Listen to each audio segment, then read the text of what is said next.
é linguagem do reino. Uma linguagem do reino. Juízes 12, 6. Quem pode abrir?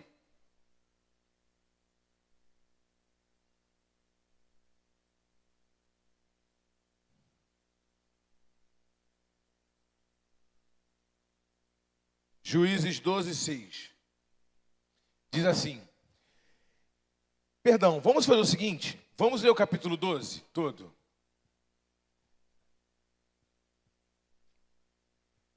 Então, se convocaram os homens de Efraim e passaram para o norte. E disseram a Jefté: por que passastes a combater contra os filhos de Amon e não nos chamaste para ir contigo? Queimaremos a fogo a tua casa contigo. E Jefté lhe disse: e eu e meu povo tivemos grande contenda com os filhos de Amon, e chamei-vos, e não me livraste da sua mão. E vendo eu que me não livrareis, pus a minha alma na minha mão e passei aos filhos de Amon. E o Senhor nos entregou nas mãos. Porque, pois, subistes vós contra mim para combater contra mim? E ajuntou Jefté a todos os homens de Gileade e combateu com Efraim. E os homens de Gileade feriram a Efraim, porque estando os gileaditas entre Efraim e Manassés, disseram: fugitivos sois de Efraim. Porém tomaram os gileaditas aos efraimitas os vales do Jordão. E sucedeu que, quando os fugitivos de Efraim diziam: passarei, então os homens de Gileade, eles diziam, passarei. Então os homens de Gileade lhe diziam: és tu efraimita? Minha leitura hoje está péssima, gente. E dizendo ele: não. Então lhe diziam: dize, pois, Shibolete. Porém, ele dizia Sibolete, porque eu não podia pronunciar assim bem. Então pegavam dele e o degolavam nos vales do Jordão, e caíram de Efraim naquele tempo 42.000. Só essa parte. Perdoa a minha leitura que hoje está só Jesus na graça.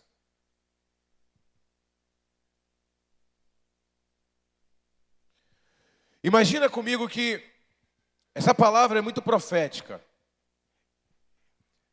Jefté estava passando pelo sufoco, passando por uma luta. Jefté foi um dos juízes de Israel, que julgou Israel, como Sansão também foi juiz, como Gideão também foi um juiz, como Débora foi juíza, mas não foi catalogada, só entrou 12, porque era mulher na época, não catalogaram ela, mas foi uma juíza junto de Baraque.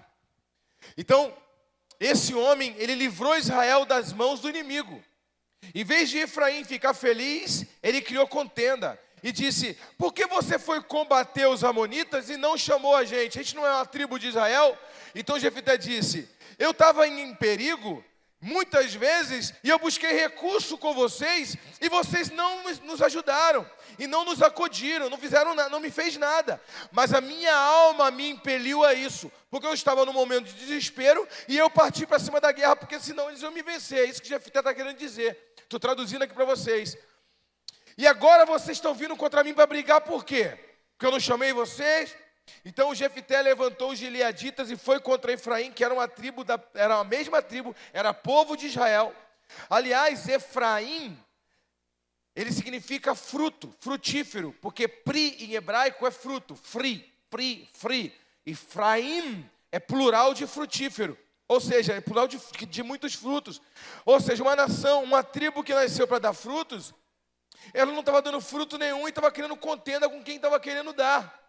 Então, não existia uma linguagem, uma conexão de linguagem. Irmãos, é muito difícil lidar com pessoas que são do reino, mas a sua linguagem não está alinhada com a sua vida que ele professa.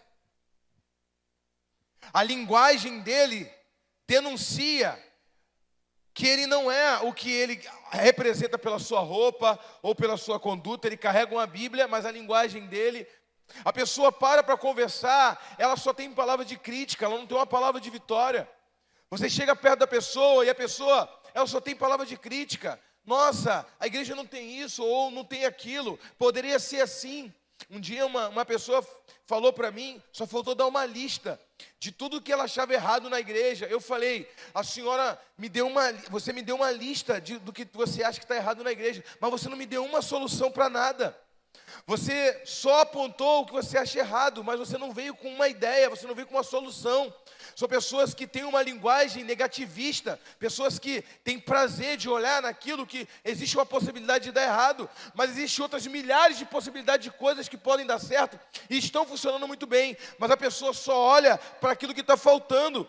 Ela olha para esse copo aqui e eu pergunto para ela, esse copo está meio cheio ou meio vazio? A pessoa fala, está meio vazio, mas ela poderia falar meio cheio, porque está pela metade, está tudo pela ótica de quem vê. Mas a pessoa, não estou querendo que você seja um positivista, que seja diga sim para tudo, não, mas que você tenha bons olhos e mantenha uma boa comunicação, uma linguagem do rei, que o Espírito Santo possa encher a sua vida de uma linguagem. Então, os efraimitas guerrearam contra os gileaditas e perderam, e ficaram coagidos e pensaram, como é que nós vamos atravessar o Jordão? Eles não poderiam atravessar o Jordão, porque Jefté colocou à margem do Jordão todos os gileaditas armados para eles não atravessarem, porque entenda o seguinte, a prosperidade estava nas margens dos rios. Os ribeirinhos plantavam as plantações, tudo na beira do rio, para buscar uma água, para sobreviver. Se a gente quer que eles morram, ou eles ficam à míngua, ou eles ficam dependentes de nós, eu vou impedir de eles virem na fonte buscar água. Eles vão cavar um poço artesiano que não vai ser suficiente para regar uma plantação, eles vão viver sempre à míngua. É isso que é o resultado da falta de coletividade que eles vão ter. Eles vão viver disso. Então, o que nós entendemos com isso? Ele diz, aí quando o efraimita dizia, o gileadita dizia, você é da tribo de Efraim? Você é um efraimita? Ele dizia, não sou não, mentindo. Então, o povo de Gileade dizia, ei, fala a palavra Shibolete. E aí eles não conseguiam falar a palavra Shibolete, só conseguiam falar Sibolete, porque o povo de Efraim tinha um sotaque. É como um árabe tentar falar uma palavra que é gutural, elas não conseguem.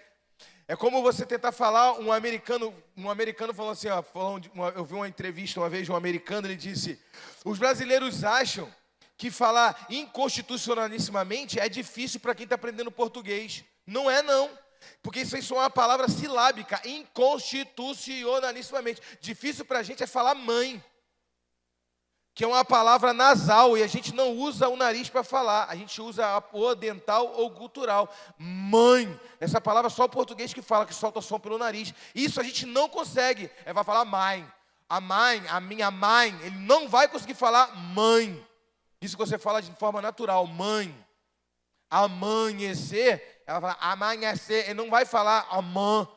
Ele disse, paralelepípedo eu tiro de calcanhar, mas falar mãe eu não consigo. Porque ele vai tentar milhões de vezes, ele não tem musculatura na face que favoreça isso. Quando você fala, cria uma musculatura. Quando você aprende um outro idioma, e você começa a falar, a dificuldade que você tem de se expressar na língua é porque você não tem musculatura apropriada para isso. E quando você começa a falar uma frase que você não consegue falar direito, all I want, all I need, you're everything, you're everything. Tá vendo? Acabou a música, tu podia pedir para cantar. Tá ligado? Você é tudo que eu quero, você é tudo que eu preciso, você é tudo para mim, você é meu tudo. É isso que essa música diz no final. Então quando você fala, you all I want, que isso, cara, difícil, enrolou. Mas quando você treina isso, você cria uma nova musculatura no seu rosto para criar uma nova linguagem. Isso é neurociência e neurolinguística. Assim é no reino de Deus. Quando você vem para a igreja, a tua linguagem é, não dá certo, não consigo, não dá, não pode, está tudo difícil. Quando você começa a exercitar uma nova linguagem, você começa a criar um ambiente, a tua boca, ela já não se acostuma com qualquer linguagem que não favoreça a sua vida e o reino de Deus. Qualquer coisa que tu fala para você já é um tropeço. Você falar, não dá. Aí tu fala, meu Deus, está amarrado, não dá, vou ficar profetizando isso. Tu já profetiza outra coisa. Não cabe mais no seu linguajar uma linguagem que não esteja alinhada com a vontade de Deus na sua vida. E aí você começa a crescer. Por que, amado?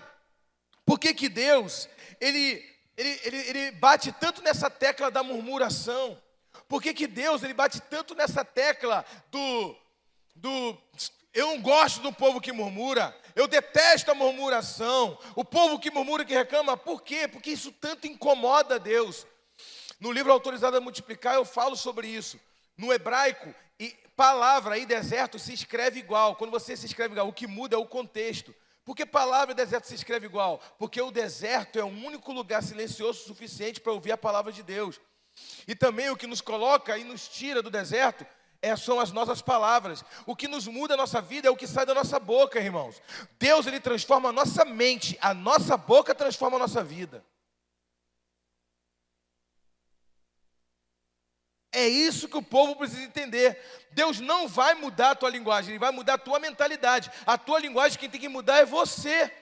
Vai dar, eu consigo, eu posso, Jesus é comigo, vai dar certo. Eu estou falando de novo, não é ser positivista, não é querer ficar querendo dar um de positivista o tempo todo para se parecer mais crente que todo mundo, não. É sofrer sim a pressão, mas na hora de liberar a palavra, liberar a vitória.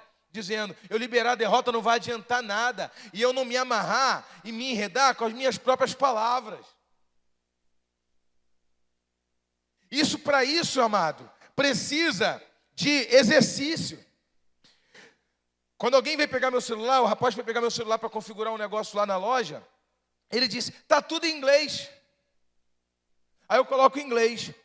E se eu quiser aprender o idioma, eu coloco o meu telefone em inglês, eu boto tudo em inglês, tudo ao meu redor, eu coloco em inglês. Aí eu escrevo, antigamente eu estava escrevendo as bolsas da minha pregação toda em inglês. Aí meus discípulos queriam pedir o esboço da pregação no final, aí eu não tinha como dar, porque eu gosto de dar o esboço quando eu escrevo no papel. E às vezes algum discípulo manda aquele esboço para mim, está aqui em PDF, eu estou escrevendo em português, mas eu escrevi em inglês. Por quê? Porque eu estou no Brasil, e os Estados Unidos está bem distante de lá. Eu converso muito mais em português do que em inglês. Se eu não me esforçar e não criar uma imersão, eu não vou aprender a falar na mesma velocidade que deles, que o nativo. O que eu quero dizer com isso? Se eu quero aprender uma nova língua, eu tenho que criar um sistema de imersão, me envolver com tudo que eu quero projetar de mim numa nova língua. Como que a pessoa quer proferir as linguagens do céu, as coisas de Deus, se ele não tem contato com a linguagem do céu?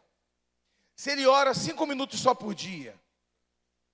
Uma pessoa para aprender um outro idioma, ele tem que se dedicar pelo menos 1 hora e se imergir todos os dias. E, aliás, todos os dias, 1 hora de estudo e passar o dia inteiro, ou sei lá, ouvindo uma música, ou ouvindo alguma coisa, ou um podcast, para poder estar ligado ali. Como é que pode? Se uma pessoa, um idioma, como é que você vai usar a linguagem do céu? Vai absorver a linguagem do céu orando 5 minutos por dia? Não tem como. E aí, se você não é possuído pela linguagem de Deus, você vai usar somente a linguagem da terra. Tem uma dificuldade terrena, você vai olhar e vai falar, é só isso mesmo, essa dificuldade. É por aí mesmo que funciona, não dá para mim. Nem todo mundo vai vencer alguma coisa. Nem todo mundo nasceu para tal coisa. E aí quando a gente fala assim, você pode ser um líder, pode ser um 12, pode ser um pastor. Não, eu acho que nem todo mundo nasceu para isso. Mas você nem sabe se tu nasceu, tu nem tentou.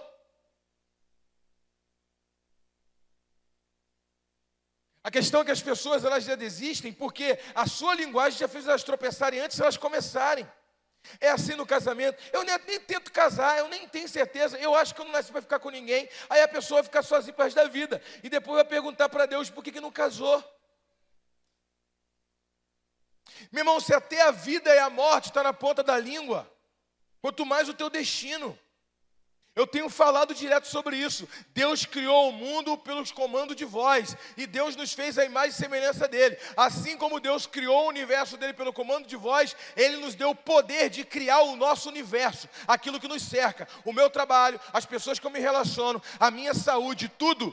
Tudo que me cerca é criado pela minha linguagem. Se eu falo, vai dar errado, o diabo vai aproximar coisas para fazer dar errado. Se eu falo, já estou até vendo, vou pegar engarrafamento, o diabo faz um carro bater ali na traseira do outro, só por causa da tua linguagem, porque tu é profeta, para tu chegar atrasado no compromisso. Você tem que entender que nível de autoridade você tem, amado. Não adianta você falar, eu sou do povo de Deus. Os efraimitas tinham a mesma roupa que os gileaditas. O corte de cabelo era igual. A forma de falar, algumas frases, era igual. Ele diz assim, fala shibolete.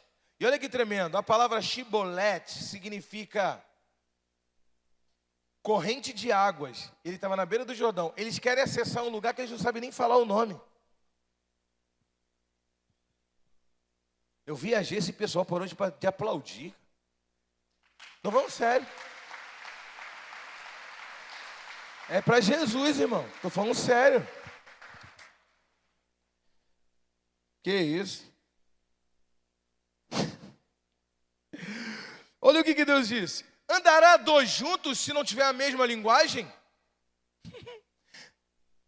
Jesus disse, até o reino das trevas não subsiste se tiver linguagem dupla. Quando Jesus foi expulsar o demônio, falaram para ele, você expulsa demônio no nome de Beelzebu. Jesus disse, se o diabo expulsa o diabo, então o reino dele está dividido. Mas nem o reino das trevas trabalha com divisão. E tem casal que anda em divisão. Eles querem construir a casa, faz tudo bonitinho. Aí o marido fala, vamos pintar de azul. A mulher fala, é roxo, eu não sei o que lá, aquilo outro. Aí tem briga por causa da cor da casa. Só que antes já estava morando de aluguel. Aí já não consegue mais pagar as prestações. Aí perde a casa. Não sabe vigiar na conquista, está com o pé na promessa. E aí murmura ou tem palavra dupla, aí o diabo entra. Quando Deus quis paralisar a obra de Babel, eles estavam tão unidos que o Espírito Santo disse, Deus disse, desçamos e confundamos a língua deles, porque esse povo está muito unido e obstinado, eles vão alcançar o objetivo. O que Deus disse? Se a gente não intervir e mudar a linguagem deles, mesmo trabalhando para o mal, eles vão conseguir o objetivo que eles quiseram, porque eles cumpriram o princípio da unidade. Deus vai lá, aí o cara, pediu o outro lá, o alemão, me passa lá o martelo. Come aqui. O cara, o que é isso que tu falou? Tá maluco? Tu bebeu? Ele, o que tu falou também? E o que tu falou também? Eu não sei nem o que tu falou também, porque eu não sei o que é também nessa língua que tu está falando. E tu sabe o que eu estou falando? Ah, cara, tu é chata demais, tu está brincando comigo, eu vou embora para outro lugar. E se espalhou, acabou a obra. E passa o martelo, o cara vai dar enxada. Não existe, se não tem uma comunicação, irmãos, acaba o relacionamento. A comunicação é a chave para um relacionamento.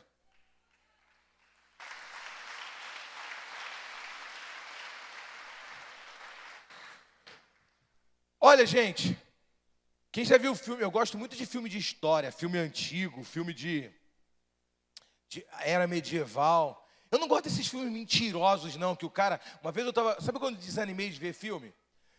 Eu desanimei. Hoje eu assisto um filme assim para acompanhar minha família. Primeiramente que tem muita coisa inserida nos filmes de conteúdo que não me agrada. O teor dos filmes. Mas, não só isso. Quando eu fui assistir um filme chamado O Alvo. O filme O Alvo é do Brad Pitt, não, meu Deus, do Van Damme.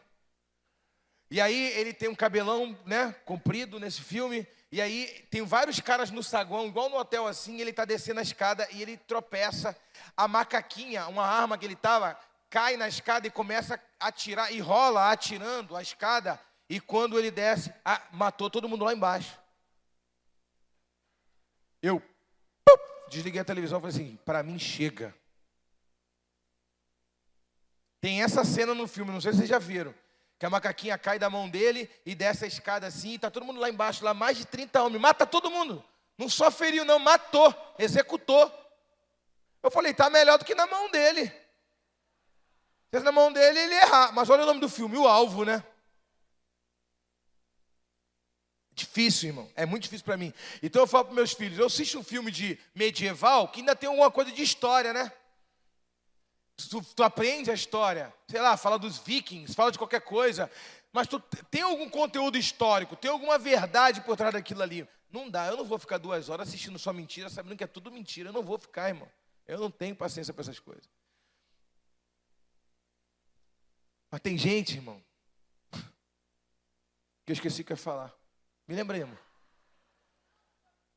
É isso, tu viu minha esposa ministrando ali, irmão? Eu falar dela me lembra. Que isso, eu fico assim. Fui pregar numa igreja, o pastor falou assim, estava de máscara, o pastor falou assim, é tua filha?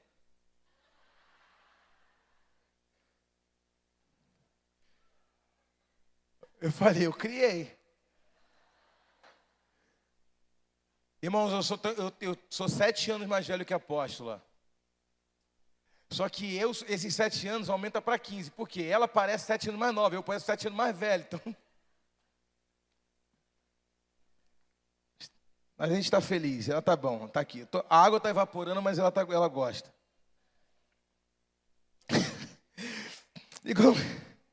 Vamos lá, gente, vamos lá.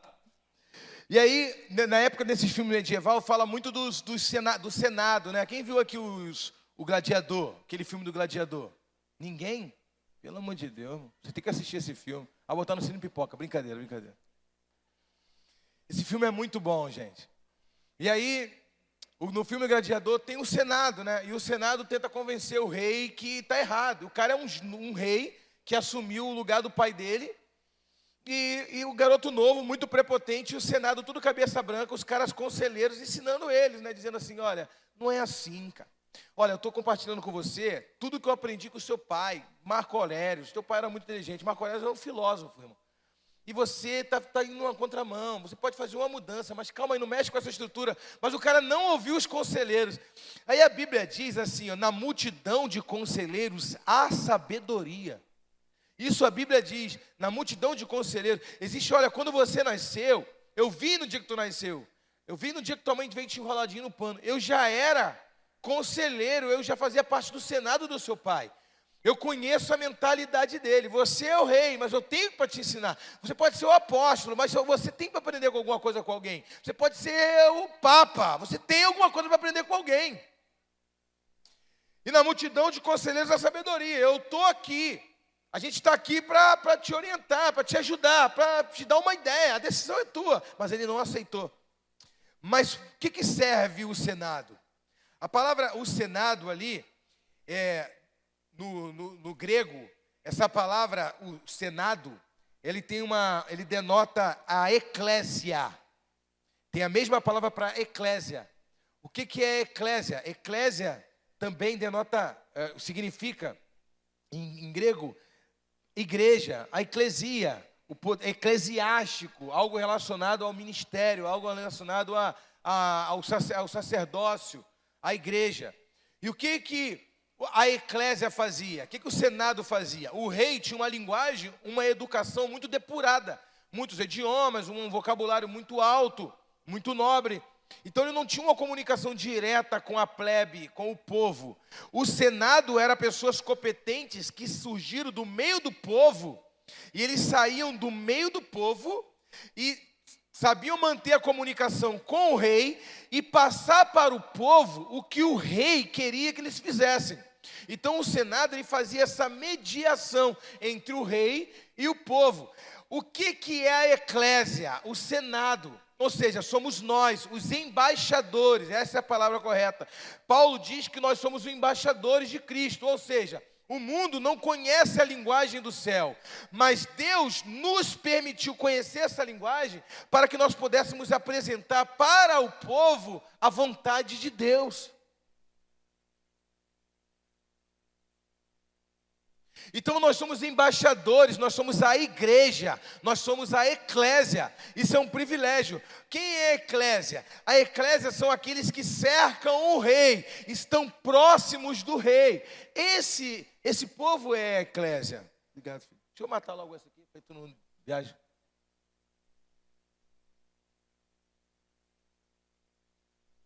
Não é para o santo não, é para Jesus. Escuta. Agora você imagina,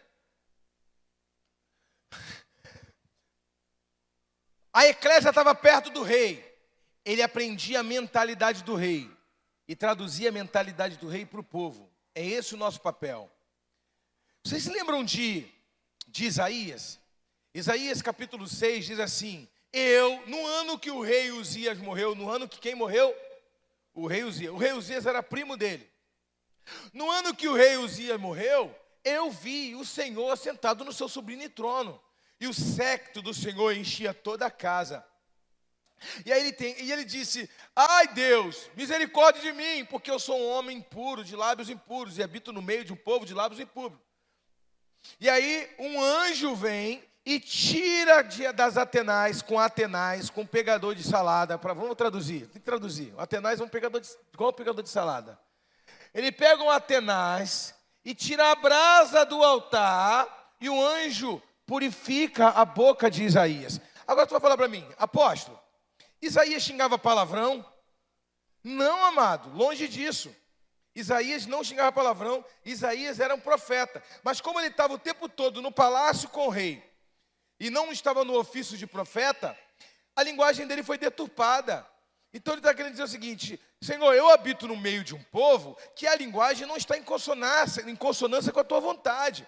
Eu habito no meio de um povo que a linguagem não está à altura da compreensão daquilo que o Senhor quer. E aí Deus vai lá e Deus toca nos lábios dele para capacitar ele a anunciar a palavra do Senhor. E todos aqueles que foram profetas, como também Ezequiel, tiveram a visão do trono de Deus. Sabe por quê, irmãos? Você pode somente traduzir o que Deus fala se você tiver acesso ao trono. Como que você pode? Amém, vá com Deus, vou te casar ano que vem.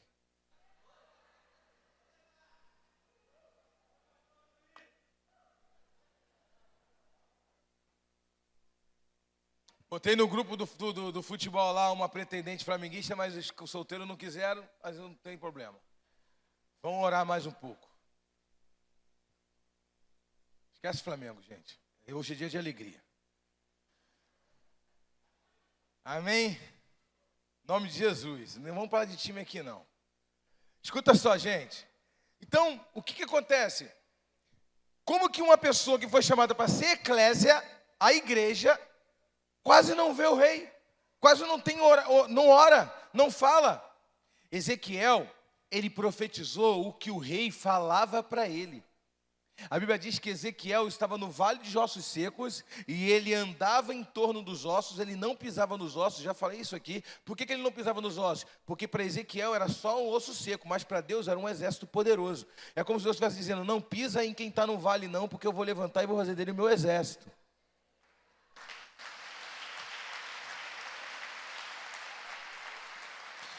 E aí Deus diz assim: tudo bem, eu já vi, a realidade é essa, é um exército, é um vale de ossos secos. Os ossos estavam tão misturados que quando ressuscitou um estava com o braço do outro, brincadeira. Agora você imagina, está todo mundo lá, baralhado. Hoje de manhã, lembra quem que estava hoje de manhã aqui? Eu contei meu testemunho, que Deus hoje deu uma casa grande para a gente. As crianças têm quarto, sabe onde eles dormem? No meu.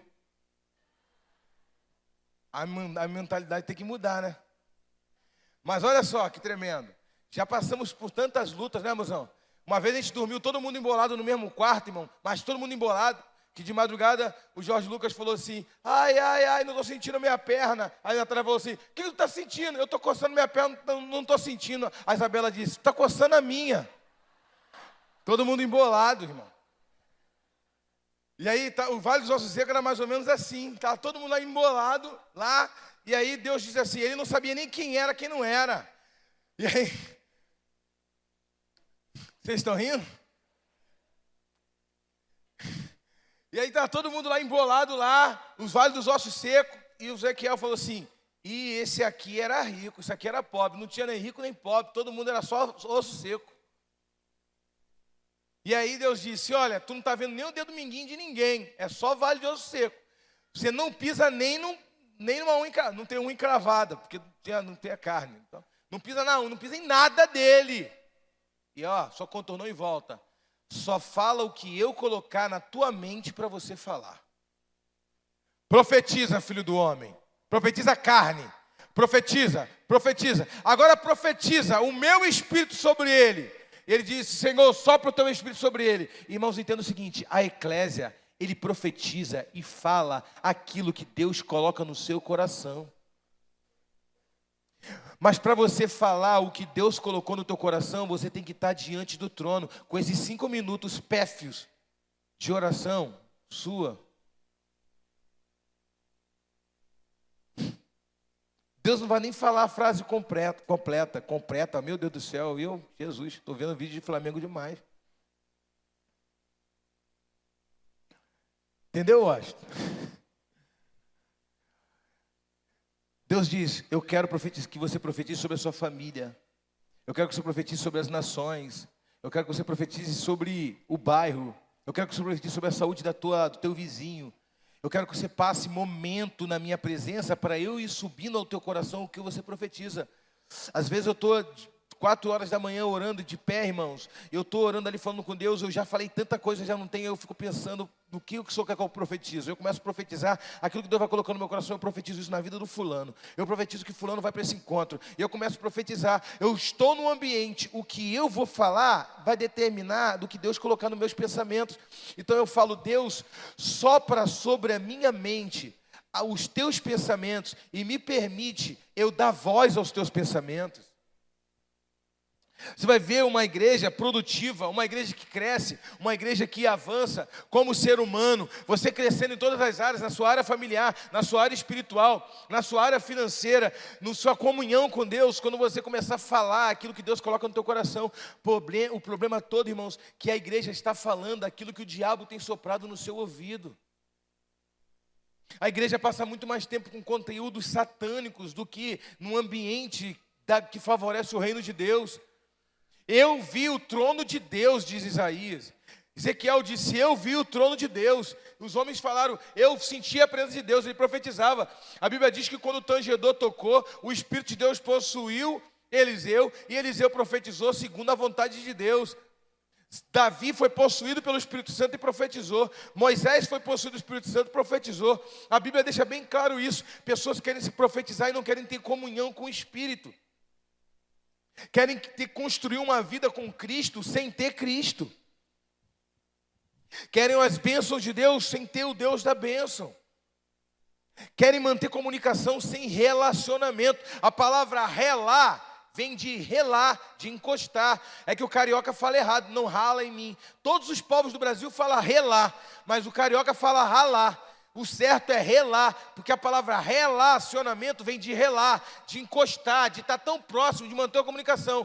Rede social não é rede de relacionamento, e nem rede social, é rede virtual. Socializar é sentar junto, é comer junto, é falar. Ter relacionamento é tocar, é ver expressão nos olhos. Comunicação usando todos os sentidos. Isso é o que Deus quer. Pessoas querem ter relacionamento com Deus pela internet. Só falta isso. Irmãos, quem quer ouvir a voz de Deus? Imagina só, quando você vai para Jerusalém, parece que você já está conectado no Wi-Fi da Europa. Tu aperta o botão, já conecta. Parece que o negócio lá, parece que Deus está mais perto. A gente sabe que não é assim, né? Mas por que parece? Porque a gente traz uma busca, a gente sai daqui para ir lá, para poder conhecer os lugares, aí Deus honra a nossa busca. Não é porque Ele está mais perto da gente lá do que aqui. Deus está em todo lugar, mas Deus honra a nossa busca. E aí, um dia eu pensei sobre isso. Para você mandar uma mensagem de Israel para cá, você precisa de pelo menos 1 mega de internet para você mandar uma mensagem. Não é de áudio não, é mensagem de texto. 1 mega de internet. 1 mega de internet é o que a Claro te dá quando você usa. E aí aparece assim, ó. O seu pacote esgotou. Aí você fica com menos de 1 mega. Aí tu manda uma mensagem e fica aquela bolinha assim que te enche a paciência. Se a tua internet está assim, é que ela está com menos de 1 mega, irmão. Irmãos, tem gente que está com a conexão tão fraca que ele tenta falar, a oração não sai, cai na cabeça dele de novo. Mas Deus hoje vai aumentar o seu Wi-Fi, o seu Wi-Fi, amém? E vai te dar um Wi-Fi. Uma salva de palmas para o Senhor Jesus. Você vai estar fortalecido quando tu clicar, pum, e foi. Uau! Deus fala aí. Tu vai apertar outra tecla, já mandei. Tá chegando. Que é isso? Isso vai depender do quanto você está conectado na rede do céu. Quanto você está conectado com o seu joelho. A única forma de falar com Deus até hoje, pode ter tecnologia. A única forma de falar com Deus ainda parece arcaica, mas é a única forma de falar com Ele. É orando. Oração. Quem pode dar uma salva de palmas para o Senhor? Ministério de Louvor pode vindo. Então, você precisa entender, quando você tem sabe quem você é e você tem uma boa conexão. É tão importante isso que em Atos dos Apóstolos, quando os discípulos foram batizados com o Espírito Santo, Deus não queria que eles tivessem somente uma experiência pentecostal. Quem aí está ligado? Deus não queria que eles tivessem somente uma experiência pentecostal.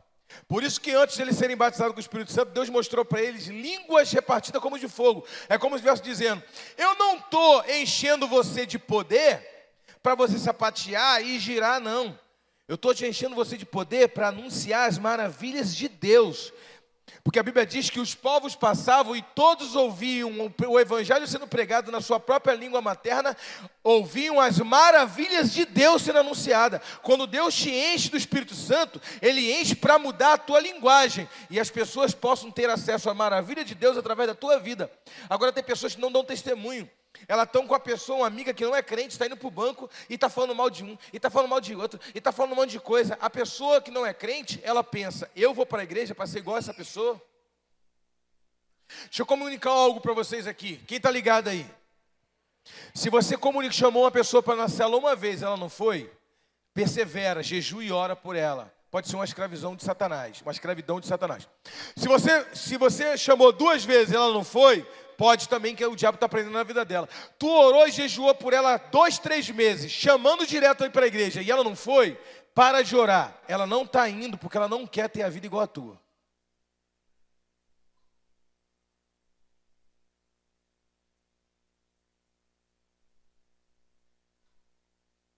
Para. Não tem nada a ver com o diabo. Ela tem pavor, ela tem medo. Meu Deus, eu ir para a igreja? Não, está amarrado em nome do diabo. Só pode falar isso. Eu ter a vida igual a dela? Não. Pelo amor de Deus, eu escuto os gritos dentro da tua casa. Não, meu casamento está muito bom, não leva para a tua igreja, não. A vontade dela era falar isso para você, mas ela é educada, ela diz, tá, qualquer dia eu vou, mas ela tem medo de vir para a igreja e ter a vida igual a tua. Estava tão boa a pregação, né? Sabe por quê? Por causa da tua linguagem. Você identifica um crente cheio do Espírito Santo pela linguagem. Você identifica porque ele não tem palavra de... Quando alguém começa a falar mal de alguém, ela fala, deixa isso quieto, vamos. Ai, tem que ver o que aconteceu na igreja ontem. Foi uma benção. Ele sempre muda o assunto e limpa o ambiente. Pode ter 3 falando coisa que não deve ali. Ou falando mal da Zefinha, falando mal da Dona Maroca, falando mal de não sei mais quem. Aí ela entra... fulano, vamos falar de outra coisa. Vamos falar do Palmeiras, esquece isso. Sei lá, vamos falar de qualquer coisa. Mas não vamos falar dos outros, não. Vamos falar coisa boa. Amém? Agora, irmãos, ela limpa o ambiente. Agora, quando a pessoa, ela chega, o ambiente está contaminado, e um falando de um outro, falando da dona fulana, falando do irmão da fulana. Viu? Está na droga, viu? Sabia que não é daqui presta? Aí o crente chega, é mesmo, é? Mas conta mais. Nossa, tá mesmo? Tá dando igual chuchu na serra? Nossa, meu Deus, Jesus amado, Deus me livre da minha filha fazer isso. Em vez de ela chegar e falar, minha filha, minha dona fulana, vamos trocar de assunto, vamos orar por ela, Jesus fez na nossa vida, vai fazer na vida dela também. Não, mas ele se mistura. E aí a gente não sabe qual linguagem que essa pessoa tem. E aí Deus disse, fala, Chibolete. Cibolete. Você até é igual o cara, até hoje tem cara de crente, mas a tua linguagem denuncia. Sabe por quê?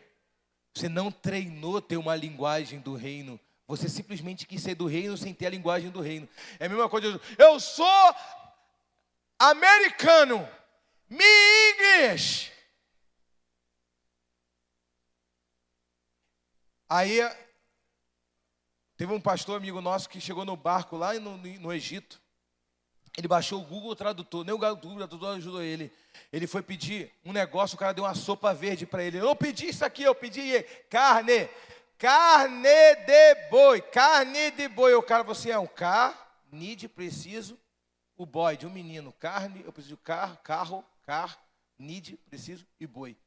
Tu precisa de carne, de um carro e de um menino? De boy? Não, irmão, não adianta. Não tem comunicação, quem está entendendo?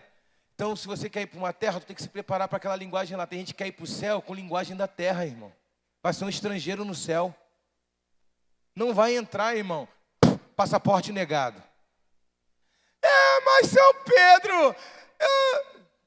Amigo, não tem nada a ver comigo, eu só estou com a chave. Mas aqui abre a porta do céu para você, não está aqui. Você fechou o céu sobre a sua cabeça o tempo todo com a tua linguagem de murmuração e de reclamação. Agora tu quer entrar? Não vai, amigo. Eu te dei recurso, eu mandei línguas de fogo para mudar a tua linguagem. Eu fiz de tudo para mudar a tua linguagem. Eu fiz de tudo para transformar a sua vida. Porém, você quis ter uma linguagem terrena. Você insistiu em ter uma linguagem terrena. Tem gente que lê o texto. Que isso? Essa música aqui é para dar a impressão que está acabando o culto. Vai. Molha a terra, vai. Não é assim que diz os antigos? Molha a terra.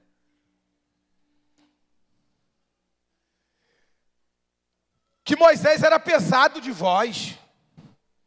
Moisés era... Atos dos Apóstolos 7:22. Que Moisés disse para Deus assim na sacerdente: Senhor, eu não consigo. Eu sou gago. Moisés nunca foi gago, amigo. Pelo amor de Deus. Ele não sabia falar hebraico, porque ele foi criado no meio dos egípcios. O hebraico é difícil de aprender, irmão. A Bíblia diz que quando Moisés ia falar com o faraó, ele mesmo ia falar com o faraó. Mas quando o Arão ia falar com o povo, o Arão traduzia para ele. Quando ele diz que eu sou pesado de voz, ele disse: como é que eu vou falar com o povo? Eu não sei hebraico. Chama teu irmão Arão e ele vai contigo. E Moisés foi instruído em toda a ciência dos egípcios. E era poderoso em suas palavras e obras. Se a Bíblia diz que ele era poderoso em palavra, como é que ele era gago? A questão é que, se você quer liderar um povo, tem que aprender a linguagem dele. Senão não tem comunicação. Se comunicação não tem relacionamento. Mas ele aprendeu a linguagem do povo. E ele liderou o povo. E ele tinha poder de palavras, autoridade na palavra. Pode ser que ele tivesse um problema de cacofonia, um problema de dificuldade de voz também. Não estou querendo dizer que eu estou certo em tudo, não. Mas no meu modo de ver, ele não sabia o hebraico. Agora, foi criado no meio dos egípcios e não tinha nem contato com os hebreus.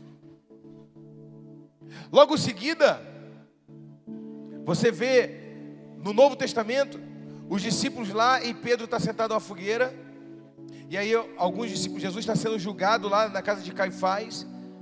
E aí de repente, um discípulo, Pedro, fala. E quando Pedro fala, alguém fala assim: ele é um discípulo de Jesus, ele é um discípulo deles, é um deles. Porque ele fala igual a eles. Pedro foi identificado como discípulo de Jesus pela forma de falar. Ele fala como eles. Será que alguém com 10 minutos de conversa vai identificar que você é cristão? Tem gente que trabalha numa empresa que ninguém sabe que o cara é crente.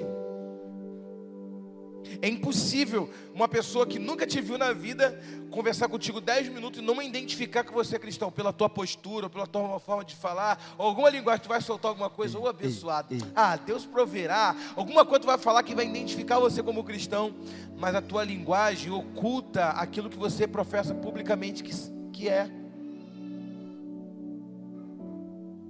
Você precisa declarar e lançar essa palavra no reino do Espírito e declarar: eu e minha casa serviremos o Senhor. E a minha vida vai frutificar sim. Eu vou crescer sim, porque Deus é comigo. Eu vou prosperar sim. A minha família não vai se desintegrar. Eu vou viver bem, vou viver com meu marido. Nós vamos envelhecer junto. Eu já falei com o apóstolo, nós vamos envelhecer junto. Vamos, irmão. Eu não estou profetizando que eu vou usar dentadura não, irmão, amém? Mas se algum dia eu tiver que usar, vai ser um privilégio. Porque quando eu acordar, que eu meter a mão no copo, vou pegar a dela e vou botar na boca e vou falar: tá vendo?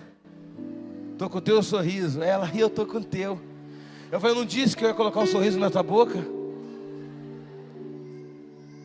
Aí a apóstola chegando aqui: graça e paz. Nossa, a apóstola está com o sorriso do apóstolo. Aí vocês vão dizer, vão entender que nós somos um.